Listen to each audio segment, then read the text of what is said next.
Yahoo! It's a celebration.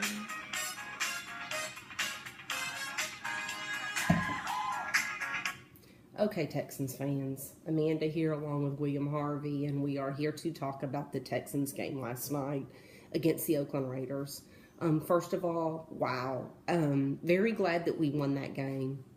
Um, we have to credit our defense. Thank you, Jadeveon Clowney, for putting that spark into the game with that interception.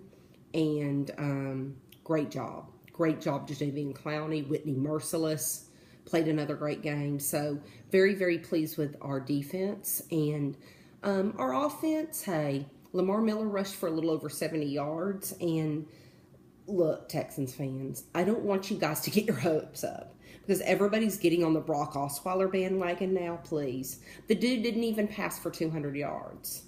And look, considering what he's put out in the past, 16 games, he played a pretty good game. I'm going to give him credit for that. But look, one game does not make anything. I mean, we beat the Raiders.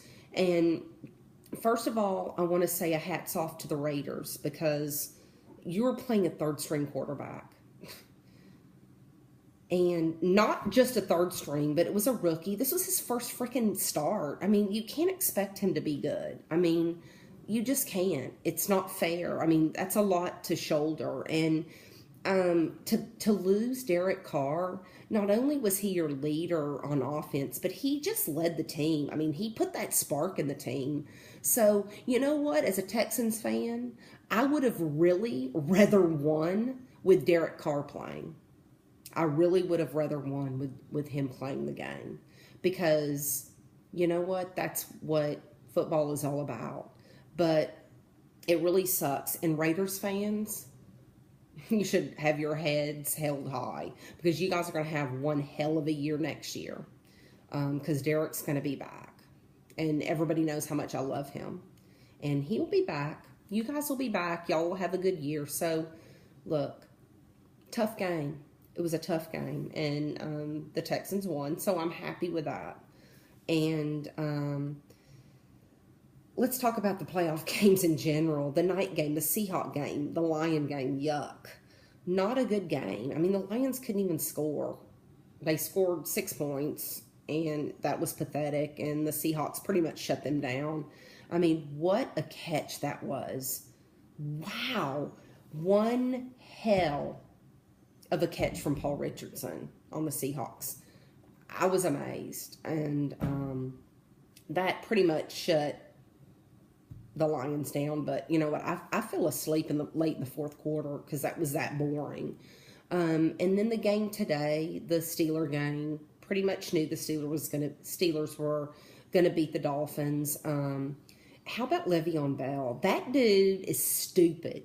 He's amazing. Le'Veon Bell rushed for almost 170 yards. That's a Steeler record. He had a couple of touchdowns. And let's also talk about one of my favorite all-time receivers, Antonio Brown. My God. Another great game. I mean, we can call them the Killer Bees. Ben, Bell, and Brown. So the thing was that Ben went out in the fourth quarter with some sort of an injury, and he came out with a boot on his foot. So, you know what, Steeler fans, don't worry. Ben Roethlisberger, that dude can play through anything. He's as tough as nails. You guys should win handily in Kansas City, and I'm going to pick the Steelers to win in Kansas City. On to the next game, Green Bay. Wow. Come on. Once again, my pick for MVP, Aaron Rodgers, threw that Hail Mary late in the second quarter. I was like, no freaking way. That was amazing. Amazing catch, amazing throw. Green Bay sailed to a victory. So I'm really hoping that Green Bay can beat the Cowboys next week. Go Packers. But wow, I'm sorry. Aaron Rodgers is kicking ass and he's freaking taking names. So he's still got my pick for MVP. Next week's game, the Texans are playing the Patriots at Foxborough. Well, you know, Hey, any given Sunday, right?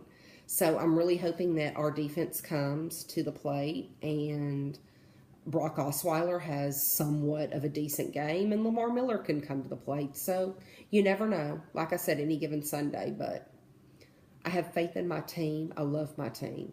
But I sure as hell don't want to be playing Tom Brady in frickin' Foxborough on a Saturday frickin' night because everybody knows how the Texans play in prime time. So, you know what? You never know. So, some pretty boring games this weekend.